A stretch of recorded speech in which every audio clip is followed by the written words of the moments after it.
Now, joining us from America, we have Dr. Ashraf Singer, a world politics analyst, and from Cairo, and also Mykola Baston is joining us from Kyiv, an academic and political researcher. Thank you very much, both of you, for joining me. I'll start with you, Professor Singer.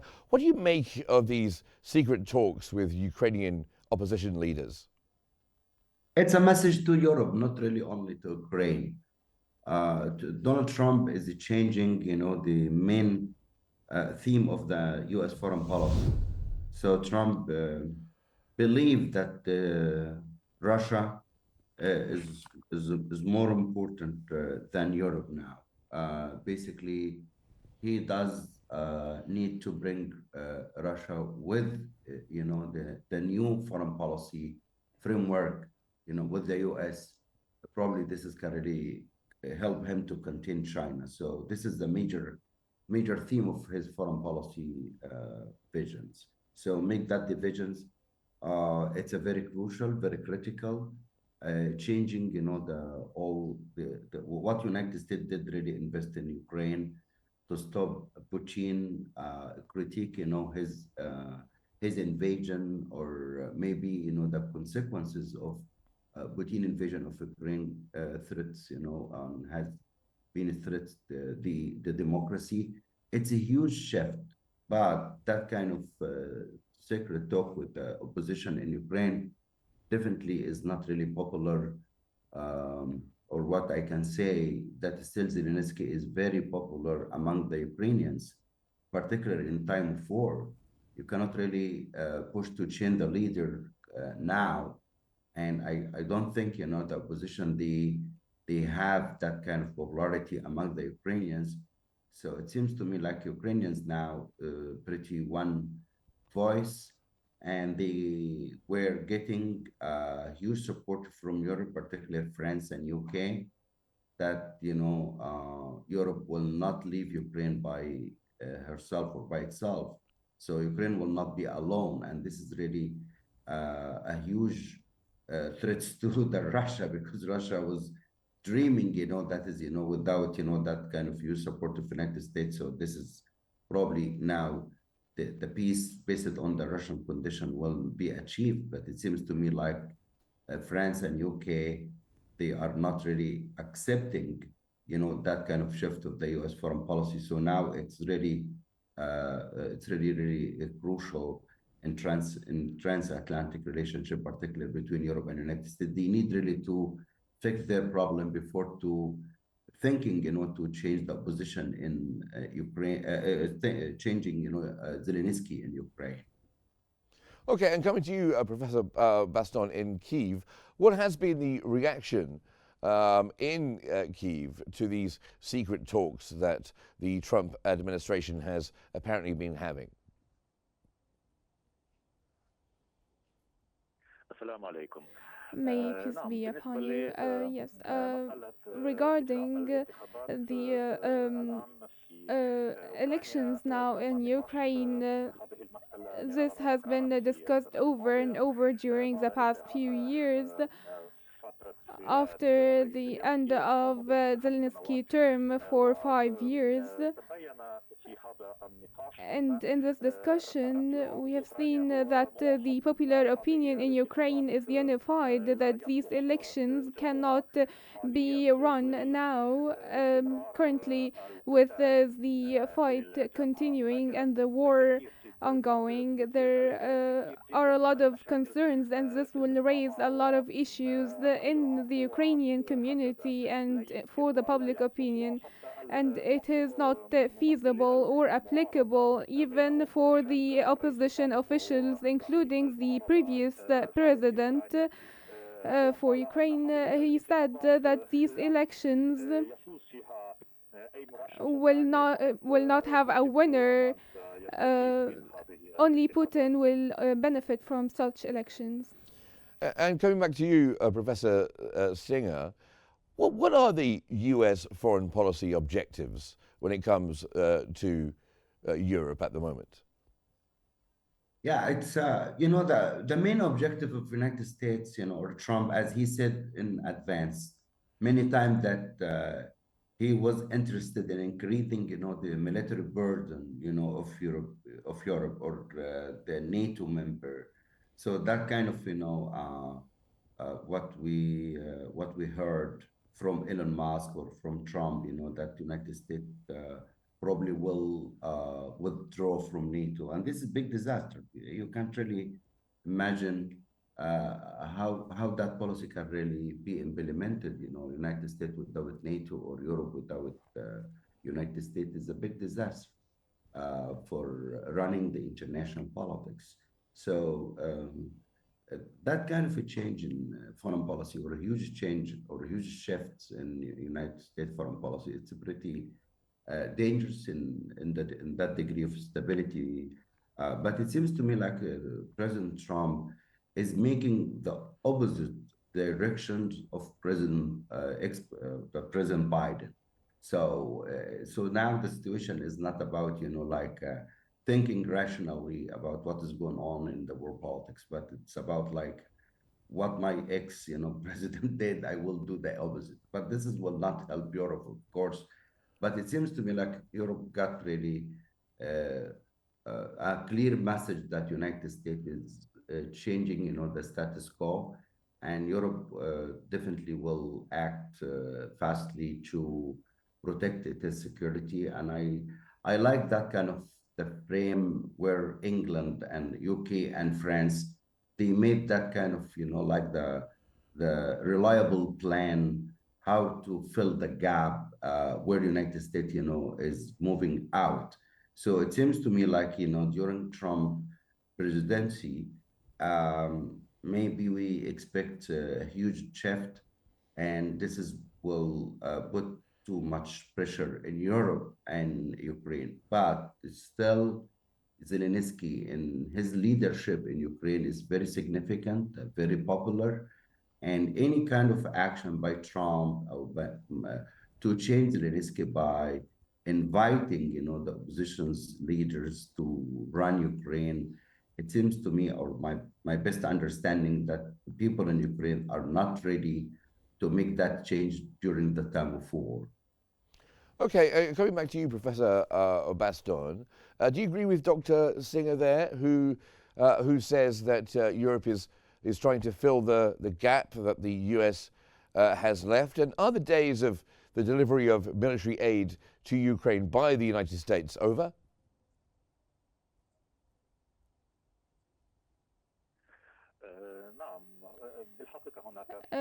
Yes, in fact, there is a gap to be bridged, and the Ukraine now is in a very critical position, and this was expected following the election of President Donald Trump. It was clear that he will have a great policy shift, contradicting with Biden and dealing with Ukraine in a different way to find alternative for the military aid. And he's now working in this regard. Europe now is becoming more aware of that Ukraine is the only protective shield protecting Europe from the Russian aggression. Um, Europe now is working to adopt a new approach to provide Ukraine with the aid as an alternative for the United States. Now Europe is aware that they have to develop a self efficiency to not rely on the United States anymore. We have seen the summit held in London and other talks held all over Europe, and as stated by the Polish Prime Minister, that Europe has a population of 500 million people. And why would you ask Europe now to be protected by the United States of America with only 300 million people population? Europe is more than capable to protect itself, protect the continent and the neighboring countries. I think using these capabilities and taking advantage of the European resources is a new European approach. I don't think Europe is fully ready for this, but I think this way of thinking and this mentality is a positive thing. Okay, and Dr. Singer, coming back to you, um, what do you make of this trying to push for early presidential elections in Ukraine by the United States? What does the U.S. hope to get out of this? Is it regime change? Oh, yeah, this is actually it's a backfire by Trump, because of the last meeting, with Zelenskyy. Um, the reaction by Zelenskyy at the White House didn't really admire or like, Trump and his team. So basically, this is kind of sanctions or punishment from Trump towards Zelenskyy. It's better off to remove Zelenskyy from leading Ukraine. This is probably with the new leadership or new leaders from the opposition party of that probably they can really agree on Trump plan, to get that peace done with Russia. But it seems to me like probably the current administration, Trump administration now, sometimes they can really send some words or some statements, and their actions later on probably different than the beginning. So the beginning with Trump is not really the ending of Trump foreign policy or even domestic policy.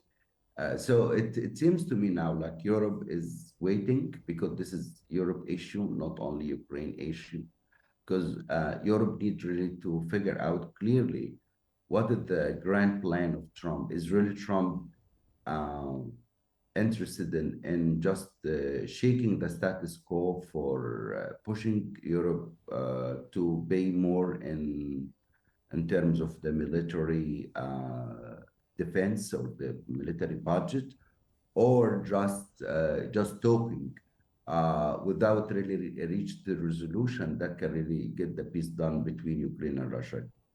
Keep in your mind and in my mind that Ukraine and Russia they made or they went through many negotiations, many meetings. They were really solid on their positions. So it's not easy that can really bring these two guys and end the Ukraine war, in Ukraine-Russia war, now. It does require like changing, the positions of Russia and changing the position of Ukraine. What my best understanding after I made that quantitative analysis to see what is the future of this war can be solved, I found that Crimea and the current territories that Russia occupied, this is really hard that we can really move Russia back. Still, Russia is a middle power, is not really a dominant power in Europe, but it's still middle power with nuclear arsenal. So we consider that in that equation. So basically, keeping Ukraine out of NATO or keeping Ukraine out of that kind of protections like Finland and Sweden, this is may increase Russia, desire to invade Ukraine again. And this is the point that Zelenskyy need really to make sure that the future of Ukraine is not really under uncertain situation or uncertain perspective. We need he and his people in Ukraine need really to get like that protections from the NATO. But Trump now is really saying, okay, NATO is really making like a huge burden United States. So United States, I don't understand what the consequences, the consequences of this policy in the future of Europe and United States. This is one of the major division between United States and Europe. Currently, they need really to fix this kind of, like division between NATO members, particularly between United States and others, NATO members. Okay. And Professor Baston, would you say that Zelensky's days are over, basically? His political future is not looking good because of what Trump has said and done over the past week? And also, if there were to be elections, could they happen under these wartime situations and under martial law?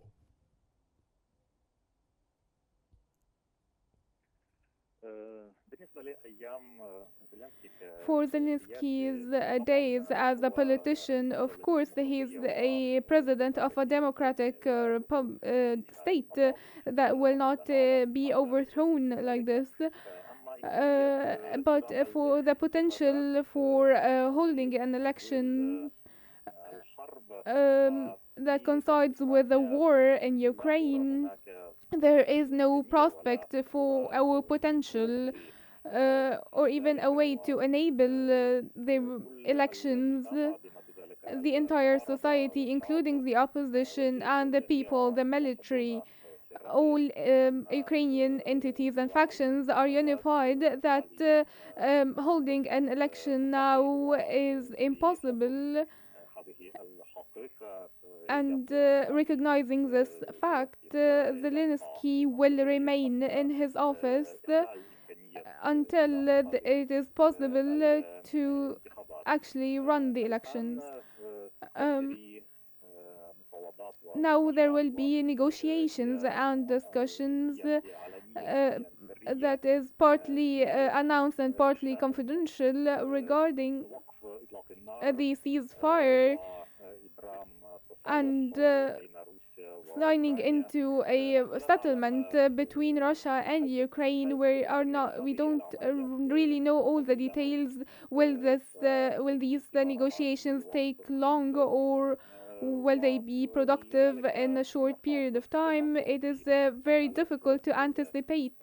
Okay, well, thank you very much. to I'm afraid we'll have to cut you off there, Professor Baston, because we're just out of time. But thank you very much to both of my guests today, Dr. Ashraf Singer, a world politics analyst, and also Mykola Baston, an academic and political researcher. Thank you very much to both of you for joining us here on Qnews.